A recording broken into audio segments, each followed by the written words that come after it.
اب حضور نبی کریم صلی اللہ علیہ وآلہ وسلم کے دادا جو تھے ان کا نام تھا عبد المطلب. تو عبد المطلب کے کل 10 بیٹے تھے. ان کے نام یہاں دیے ہوئے ہیں گے پیج 80 پر، وہ آپ پڑھ لیں گے. اور ان کی 6 بیٹیاں تھیں.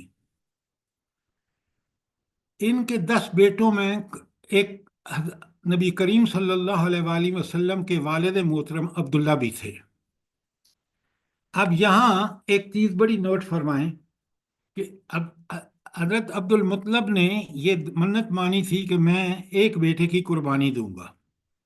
یہ اس جہالت کے زمانے میں یہ چیزیں جو تھیں وہ رہتی تھیں. تو انہوں نے جب یہ منت مانی تو اللہ کی شان دیکھیں، ان کے 10 بیٹوں میں جو سب سے خوبصورت تھے وہ اور پاک دامن اور چہیتے تھے وہ حضرت عبداللہ تھے. تو آگے آپ دیکھیں جب انہوں نے قرار اندازی کی کہ ان میں سے کس بیٹے کو اللہ کے نام پر ذبح کیا جائے، تو اس میں قرار اندازی میں کس کا نام نکلا یہ سب آپ پڑھیں گے. میں ابھی آپ جی بتا رہا ہوں سر آپ کو. حضرت عبداللہ عبداللہ نام کے حضرت ہے۔ نبی پاک کے والد کا ٹھیک ہے. اب انہوں نے ظاہر ہے ایک منت مانی تھی، انہوں نے اس کو ذبح کرنے کے لیے پکڑا.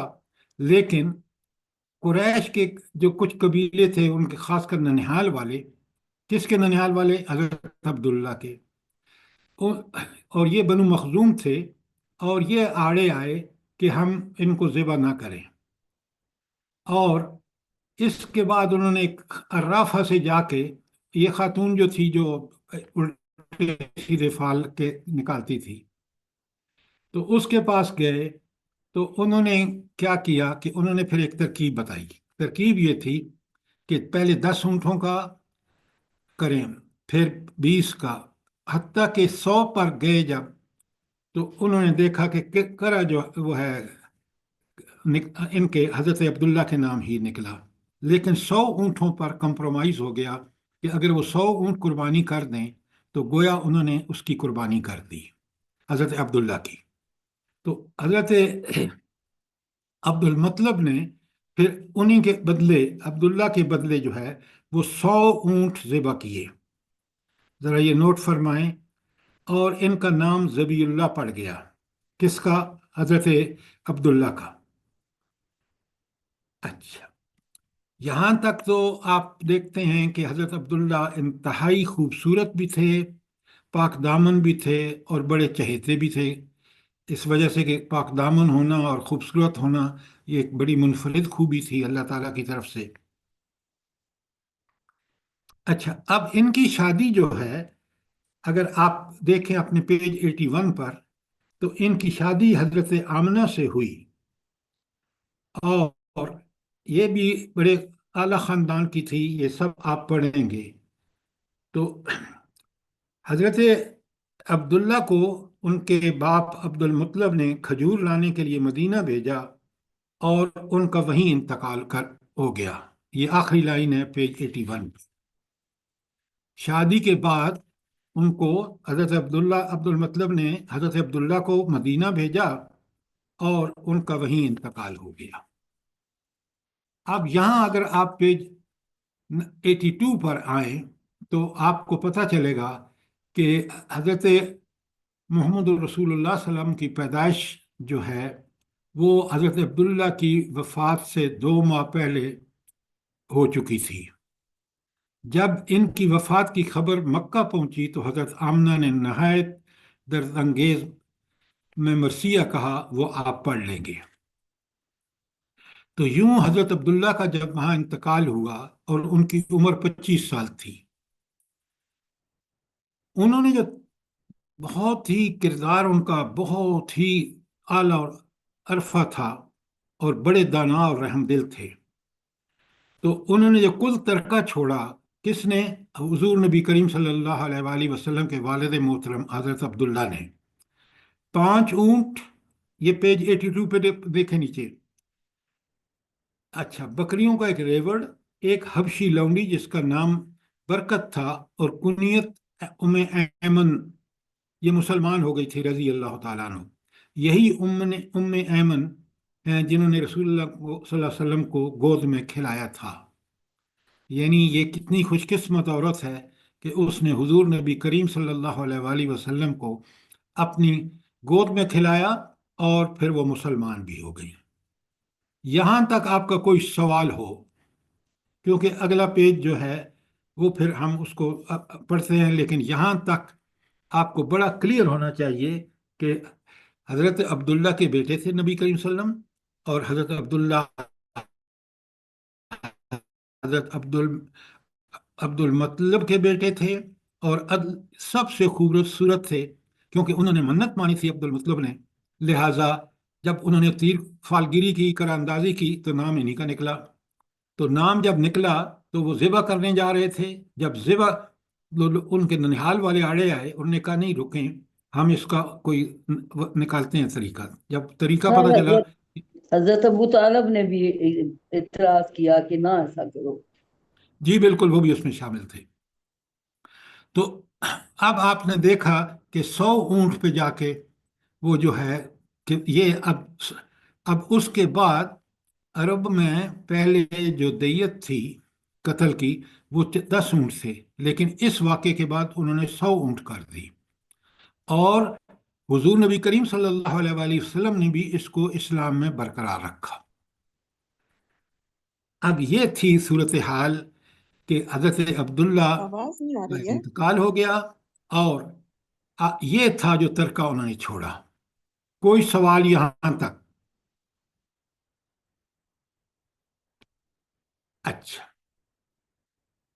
اب آ جائیں، اب ہم سیرت کے بہت ہی اہم ترین مضامین پہ آ چکے ہیں، اور آپ کو سے گزارش ہے کہ بات کو بھی سنیں غور سے، سوال کریں، اور پھر اس پورے چیپٹر کو پڑھ کے اپنے سائڈ میں نوٹس لکھیں، یا الگ کاپی پر لے کے نوٹس، تاکہ آپ واقعتاً سیرت کا صحیح فہم حاصل کر سکیں۔ اچھا، اب اگلا چیپٹر جو ہے آپ کا، جو پیج 83 سے شروع ہوتا ہے، ولادت با سعادت اور حیات طیبہ کے آواز 40 نہیں آ سال رہی۔ آواز نہیں آ رہی تو باقیوں آواز کو آ بھی رہی آواز ہے، نہیں آ رہی؟ آ رہی ہے سر جی، ان صاف آ رہی ہے۔ ہاں، کے یہ والد کا مسئلہ ہوگا۔ آپ کا معاملہ ہے، اور آپ کے اس کا لائن کا معاملہ ہے۔ اچھا، اب بڑے غور سے سنیے، بہت اہم واقعات ہیں، اور خاص کر اللہ تعالیٰ کی خاص اس کی طرف سے کچھ چیزیں کا ایسا اظہار ہو رہا ہے جو آپ دوران گفتگو سنیں گے، کہ رب نے کچھ خاص سی چیزیں جو ہیں وہ آپ صلی اللہ علیہ وسلم کی ولادت ہو یا بعد کے واقعات ہوں، تو آپ کو ایک بڑی اللہ تعالیٰ کی قدرت کے مظاہر نظر آئیں گے۔ مثلا عام الفیل جو ہے اس کی آگے تفصیل آ رہی ہے، وہ بھی ایک اللہ کا کرشمہ تھا کہ اللہ نے کس طرح اس بدبخت جو کعبہ ڈھانے آیا تھا، اس کے پورے 60,000 کا لشکر اور 13 ہاتھی کس طرح اللہ تعالیٰ نے تہ و بالا کر دیے، اس کی تفصیل آگے آ رہی ہے، کیونکہ پیدائش کے بعد یہ واقعہ ہوا ہے۔ تو نبی کریم صلی اللہ علیہ وآلہ وسلم عام الفیل اور 2 شنبہ کو جو ہے آپ صلی اللہ علیہ وسلم کی پیدائش، جی 50 دن پہلے ہوا۔ سر جی کوئی باتیں کر رہا ہے، ان کا اسپیکر بند کروائیں۔ ہاں ڈاکٹر صاحب، آپ کا اب مائک ابھی بند ہوا ہے، ذرا دھیان رکھیں نا، کتنے لوگ ڈسٹرب ہو رہے ہیں۔ اچھا، اور انگریزی تاریخ جو تھی 20 یا 22 اپریل 571 عیسوی۔ 571 عیسوی کا مطلب کیا ہے کہ عیسیٰ علیہ السلام کو دنیا سے گئے ہوئے کتنے سال ہو گئے تھے؟ 571 عیسوی کا مطلب یہ ہے کہ یہاں عیسیٰ علیہ السلام کو دنیا سے گئے ہوئے 571 سال ہو گئے تھے۔ تو گویا یہ 571 وہ پیریڈ ہے کہ جس میں کوئی نبی نہیں آیا۔ آخری نبی بنی اسرائیل کے حضرت عیسیٰ علیہ السلام تھے، اور ان کے جانے کے بعد 571 سال بعد 22 یا 20 اپریل کو نبی کریم صلی اللہ علیہ وآلہ وسلم کی پیدائش ہوئی۔ اچھا، تو رسول اللہ صلی اللہ علیہ وسلم کی والدہ نے فرمایا، ذرا غور سے سنیں، جب آپ کی ولادت ہوئی تو میرے جسم سے ایک نور نکلا جس سے ملک شام کے محل روشن ہو گئے۔ امام احمد نے حضرت ارباز بن ساریہ سے بھی تقریباً اسی مضمون کی ایک روایت نقل کی ہے۔ پہلے ابن سعد نے بتایا اور اس کی نقل پھر انہوں نے بھی کی ہے، ارباز بن ساریہ نے۔ ایک تو یہ، پھر بتایا کہ بعض روایتوں میں بتایا گیا ہے ولادت کے وقت بعض واقعات نبوت کے پیش خیمے کے طور پر ظہور پذیر ہوئے، یعنی ایوان کسریٰ کے 14 کنگرے گر گئے۔ مجوس کا اچھا، یہ کسریٰ کون ہے بلا؟ کہاں کا بادشاہ ہے؟ روم کا، رومی ایران کا، ایران کا، جی ایران کا۔ دیکھیے، مجوس جو آتش کدہ کس کا تھا؟ ایرانیوں کا تھا ایران۔ جی، اور بحیرہ سادہ خشک ہو گیا اور اس کے گرجے منہدم ہو گئے۔ یہ بحیقی کی روایت ہے، لیکن محمد غزالی نے اس کو درست تسلیم نہیں کیا۔ بہرحال یہ وہ واقعات ہیں۔ اب ولادت کے بعد آپ کی والدہ نے عبد المطلب کے پاس پوتے کی خوشخبری بھجوائی۔ وہ بڑے خوش و خرم ہوئے، تشریف لائے اور آپ کو خانہ کعبہ میں لے جا کر اللہ تعالیٰ سے دعا کی، اس کا شکر ادا کیا اور آپ کا نام محمد رکھا۔ یہ محمد یعنی تعریف کیا گیا، یہ کس نے نام رکھا؟ آپ کے دادا نے، کیونکہ ان کے اندر کچھ چیزیں ابھی بھی، جیسے یہ پھر آپ باتیں کر رہے ہیں ڈاکٹر صاحبہ، آپ کے فون سے کھلا ہے۔ سر نہیں میرا سر بند جی، ہے۔ وقار احمد ہے کوئی، ان کا کھلا۔ وقار احمد صاحب، اچھا، آپ ذرا بڑے غور سے سنیں۔ تو محمد کا معنی کیا ہے؟ ہم یعنی تعریف کیا گیا، اور پھر عرب کے دستور کے مطابق 7ویں دن ختنہ کیا۔ یہ دیکھیں، عرب کے دستور میں ابھی بھی ابراہیمی روایات باقی تھیں۔ اچھا، عربوں میں آپ کو پتہ ہے کہ ہمیشہ یہ کوشش کی جاتی تھی کہ کوئی دوسری خاتون دودھ پلائے، تو سب سے پہلے آپ کے چچا اور آپ کے بہت بڑے دشمن ابو لہب، آگے صورتحال آئے گی، بڑی مخالفت کی اس شخص نے۔ آپ کی ایک صورت موجود ہے، وہ کون سی صورت ہے قرآن میں؟ تبت یدا ابی لہب وتب، سورہ لہب۔ آپ ذرا چپ رہیں نا، تاکہ مجھے اندازہ ہو کہ قرآن سے ہمارا تعلق فہم کا کیسا ہے۔ جزاک اللہ۔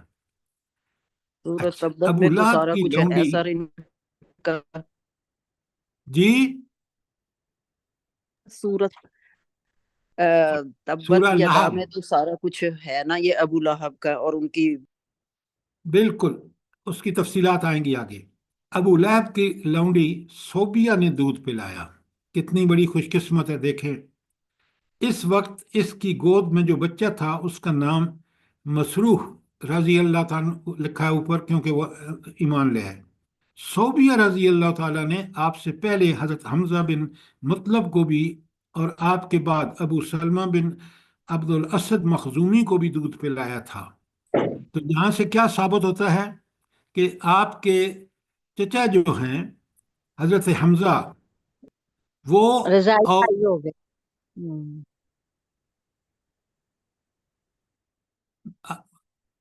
آصف صاحب، مسز آصف صاحب، آپ کا فون کھلا ہے اور آپ کی باتیں آنے ہٹ جا رہی ہیں۔ اچھا، تو اب آپ کے دودھ شریک بھائی کون ہیں؟ جلدی بتائیں۔ چچا ساتھ، حضرت حمزہ حضرت بن حمزہ، مطلب آپ کے اور ابو چچا سلمہ بن آپ عبد کے چچا المطلب۔ حضرت حمزہ بن عبد المطلب، بھلا جی یہ کون ہے؟ یہ جلدی بتا. جن کو نیزہ لگا تھا اور وہ شہید ہو گئے تھے تو ان پہ رونے والا کوئی نہیں تھا، تو آپ نے کہا تھا کہ آج حمزہ پہ رونے والا کوئی نہیں ہے، تو وہ شہداء کی جو عورتیں تھیں وہ سب پھر ان پر بھی روئی تھیں۔ سر یہ اچھا، سید الشہداء ہیں عہد کے۔ یہ آپ کی بات بالکل ٹھیک ہے. اس سے پہلے ان کا سیرت و کردار بڑا بے داغ ہے. یہ بڑے قریش کے اہم سرداروں میں سے ہیں، اور جب انہوں نے اسلام قبول کیا ہے تو وہ زمانہ تھا. آگے بات آئے گی تو تفصیل میں اس وقت بیان کریں گے، لیکن اب ان ناموں کو بہت اچھی طرح یہ سیرت کے بہت ہی پیارے نام ہیں. اچھا، اب مسئلہ یہ آیا کہ مکے میں یہ رواج تھا کہ باہر سے عورتیں آتی تھیں تو وہ بچوں کو لے جاتی تھیں اور بچوں کو دودھ بھی پلاتی تھیں، اور وہ کھلے کھیلتے تھے، ان کی صحت وغیرہ بہت اچھی ہو جاتی تھی. لہذا اس نے نبی آپ کی والدہ محترمہ نے آپ کو بھی اسی طرح باہر بھیجنا چاہا. تو دودھ پلانے والی جو دیہاتی عورتیں آتی تھیں، تو جبر کیوں نہیں ہوئی ہے لڑائی؟ سنگل کرو. ناہید صاحبہ، ناہید آپ اختر صاحبہ جو ہے وہ خدا ٹھیک کے لیے رہی ہیں. فون بند کریں، آپ مائک بند کریں، بہت ڈسٹربنس ہو رہی ہے. ناہید صاحبہ بند کریں آپ اپنا فون جی پلیز. جی میں کر رہی ہوں. آپ سب لوگ کیوں نہیں دھیان رکھتے کہ آپ کے فون کی وجہ سے پورا گروپ ڈسٹرب ہوتا ہے؟ اچھا، اب یہ خاتون جو تھی حضرت حلیمہ رضی اللہ تعالیٰ عنہ، کیونکہ یہ بھی مسلمان ہو گئی تھی، اس نے تو جو کرشمے دیکھے ہیں نا، آگے آپ کو پتہ چلے گا کہ اس نے تو وہ کرشمے دیکھے کہ نبی کریم صلی اللہ علیہ وآلہ وسلم کو لے جانا اس کے لیے انتہائی بابرکت ثابت ہوا. مثلا میں کچھ تفصیلات آپ کو بتاؤں کہ جب وہ پہلے تو نبی کریم صلی اللہ علیہ وآلہ وسلم کو جو عورتیں آئی تھیں ان میں سے اکثر نے اس لیے انکار کیا کہ بھئی یہ تو یتیم ہے اور ان کی والدہ محترمہ کتنے ہمیں پیسے دیں گی، اور انہوں نے اس وجہ سے انکار کیا. تو حضرت حلیمہ کو کوئی بچہ نہیں ملا، تو اس کی قسمت دیکھیں، اس کے حصے میں حضور نبی کریم صلی اللہ علیہ وآلہ وسلم ہے.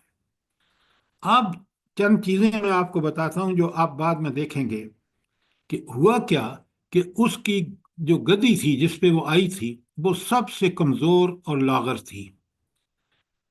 اب جب وہ واپس چلی تو اس نے جب نبی کریم صلی اللہ علیہ وآلہ وسلم کو لیا تو اس کی گدی سب سے آگے. پہلا مسئلہ تو وہ انتہائی خوش ہو گئی وہ خاتون کہ نبی کریم صلی اللہ علیہ وآلہ وسلم جو ہیں ان کی وجہ سے ان کی گدی، پھر گھر میں جو برکتیں ہوئیں آپ ساری آگے پڑھیں گے کہ بکریوں نے دودھ دینا شروع کیا. خود حضرت حلیمہ جو ہیں ان کے اس قدر دودھ آیا نبی کریم صلی اللہ علیہ وسلم کی وجہ سے کہ ان کا اپنا بچہ بھی، اور یہ حضور نبی کریم صلی اللہ علیہ وسلم خوب پیٹ بھر کے دودھ پیتے. یہ ساری چیزیں آپ پڑھیں گے، ان کی اونٹنی ہو یا ان کی بکریاں ہوں، تو اس گھر میں برکت ہی برکت آ گئی. اس لیے کہ حضور نبی کریم صلی اللہ علیہ وآلہ وسلم جو اللہ کے پیارے رسول، جو آخری رسول، جو رسولوں کے بھی سردار، اس گھر میں ان کی وجہ سے ساری برکتیں آئیں. اور یہ سب آپ پڑھیں گے، تفصیل میں نہیں جانا چاہتا کیونکہ آپ جب خود پڑھیں گے اور سمجھیں گے تو بات بڑی کلیئرلی سمجھ آئے گی. آپ پیج 85 پڑھیں گے جہاں پہ وہ حضرت حلیمہ کے بیانات ہیں نبی کریم صلی اللہ علیہ وسلم کے بارے میں. جی ایک سوال ہے، یہ جی معجزات میں آتی ہیں یہ باتیں آپ صلی اللہ علیہ دیکھیے، وسلم کی؟ یہ اللہ رب العالمین، نہیں، آپ نبی کریم صلی اللہ علیہ وسلم کے معجزات سے بڑھ کر اللہ رب العالمین کی طرف سے فیض و برکات ہیں حضرت حلیمہ کے گھر میں آپ صلی اللہ علیہ وسلم کی موجودگی کی وجہ سے. آپ ان کو اسی پر معمول کریں. یہ چیزیں جو ہیں یہ خاص برکتیں ہیں جو اللہ تعالیٰ کی طرف سے ہیں. ٹھیک ہو گیا؟ ٹھیک ہے سر جی، جزاک اللہ خیر. چیزوں کو اصل میں ہم بعض دفعہ جب اوور ایمفسائز کر دیتے ہیں تو اس سے معاملات جو ہیں وہ کافی کنفیوز ہو جاتے ہیں. ان کو اسی حد تک رکھیے جس حد تک چیزیں ہیں، کہ یہ ساری برکات اور فیوز کس وجہ سے تھیں. نبی کریم صلی اللہ علیہ وآلہ وسلم کی وہ پرورش کر رہی تھیں، تو وہ دیکھتی تھیں کہ یہ سب چیزیں جب اس نے دیکھیں تو آپ خود دیکھیں کہ اس نے اور اس کے میاں کے جو آپ پڑھیں گے تو آپ کو حیرت ہوگی کہ کتنے وہ خوش تھے. اب کیونکہ ایک بات یاد رکھیں، اللہ تعالیٰ اپنے انبیاء کی پرورش بھی بڑے خاص طریقے سے کرتا ہے. آپ حضرت یوسف کو دیکھ لیں، آپ حضرت عیسیٰ کو دیکھ لیں، تو یہاں بھی آپ دیکھیں کہ واقعہ جو آیا ہے شق صدر کا، کہ آپ کا حضرت جبرائیل امین آئے، آپ لڑکوں میں کھیل رہے تھے. اب جناب انہوں نے آپ کا سینہ چیرا اور چیر کے دل کو نکالا اور دل کو زمزم سے دھو کر واپس رکھ کے سینہ سی دیا. اب جو بچے دیکھ رہے تھے وہ دہشت زدہ ہو گئے. انہوں نے جا کے حضرت ان کو ان کی حلیمہ سعدیہ. حضرت حلیمہ سعدیہ کو بتایا، اور وہ بھی بہت پریشان ہوئی. تو انہوں نے کیا کیا کہ انہوں نے اس کو لیا اور اب آگے حضرت آمنہ کے پاس کہ آپ اس کو رکھیں، کیونکہ وہ تو ڈر گئی تھیں. لہذا اب آپ چنانچہ آپ کی عمر 6 سال کی عمر تک والدہ ہی کی آغوش کے محبت میں رہے. کوئی 4 سال کا عمر تھی کہ یہ واقعہ پیش آیا، اور آپ صلی اللہ علیہ وسلم کو اپنی والدہ کے پاس رہے. اور حضرت آمنہ جو ہے وہ گئیں اپنے متوفی شوہر، ان کی قبر مدینہ کے قریب تھی، تو وہاں زیارت کے لیے گئیں، اور وہ اپنے یتیم بچے محمد صلی اللہ علیہ وسلم کو اپنی خادمہ ایمن، جن کا ذکر آپ پیچھے سن چکے ہیں، اور اپنے سرپرست حضرت عبد المطلب کی معیت میں کوئی 500 کلومیٹر کی مسافت طے کر کے مدینے لے گئیں، اور وہاں ایک ماہ تک قیام کر کے واپس ہوئیں. لیکن ابھی ابتدائے راہ میں تھی کہ بیماری نے آ لیا. پھر بیماری شدت اختیار کرتی گئی، یہاں تک کہ مکہ اور مدینہ کے درمیان مقام ابوا میں پہنچ کر رحلت کر گئی. تو اب آپ دیکھیں، والد کا انتقال پہلے ہو چکا ہے، اور رب العالمین کس طرح اپنے نبی کو یہ سب تربیت کے دور ہیں. اور 6 سال کے ہیں تو والدہ کا انتقال ہو گیا.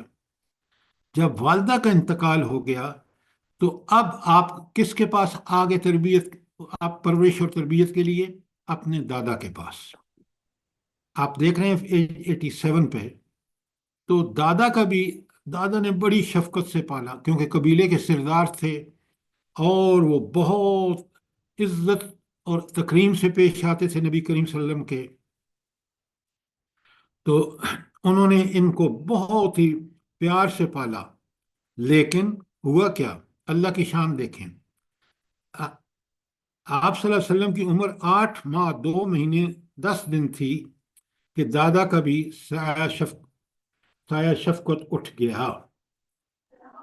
سر باپ 8 کا سال انتقال پہلے ہوا، 6 سال کی عمر میں ماں کا انتقال ہو گیا، اور 8 سال 2 مہینے کے بعد دادا کا انتقال ہو گیا. تو اب آپ کس کی پرورش میں آ گئے؟ اپنے شفیق، پیج 88 پہ آ جائیے، اپنے شفیق چچا کی کفالت میں آ گئے. اب اس چچا نے کمال کر دیا. کیوں؟ ان کے سامنے 40 سال کی عمر میں نبی کریم صلی اللہ علیہ وسلم کو اللہ تعالیٰ نے رسالت کے مقام پر فائز کیا. اور جب آپ رسول بنے تو آپ دیکھیں کہ آپ صلی اللہ علیہ وسلم کے خلاف وہی لوگ جو 40 سال آپ کو کہتے کہ یہ انتہائی شریف انسان ہے، اور صادق اور امین کے القاب آپ کو دیے، اور 2 موقعوں پر، ایک دفعہ حجر اسود کے موقع پر یہ بالکل قتل غارت کو تیار بیٹھے تھے کہ اللہ تعالیٰ نے آپ سے وہ فیصلہ کرایا